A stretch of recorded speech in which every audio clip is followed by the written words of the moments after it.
नागावली नदी उपरे ओडिशार रायगड़ा ठारे अवस्थित सेतु उपरे आंध्र प्रदेशर मान्यम पार्वतीपुरम जिले में कमरोड़ा मंडल बा ब्लॉक रे काटभालासा ठारे जाई आउ एक सेतु रही। नागावली नदी कमरोड़ा मंडल एकदम मझिरे जाइतिबारु एवं एई दुई सेतु मध्य दीर्घ 60 किलोमीटर दूरता मध्य नदीर दुई पार्श्व रही है प्राय 70 ରୁ 80 गाँव लोक। एभली विपद संकुल अवस्था ही नदी पार होउथांती।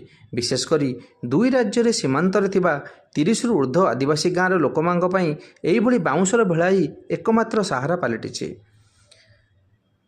प्राय 1.5 दशंधि तले नदी पार होउथवा समय जो डंगा बुड़ी 8 जन लोकंकर मृत्युवरण होता, जहाँफल से समय आंध्र प्रदेश सरकार पुन्नपाड़ू लाबेस गाँ मझिरे नागावली नदी उपरे एक सेतु निर्माण पर स्थिर करते हेले काम आरंभ होते दीर्घ वर्ष पर से सेतु निर्माण आज पर्यंत हो पारे ना।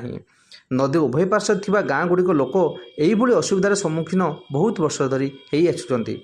विशेषकर वर्षा दिन नदी बढ़िले प्रतिदिन प्रति वर्ष छोट छोट एमती घटना घटवा गोटे साधारण कथार परिणत होती।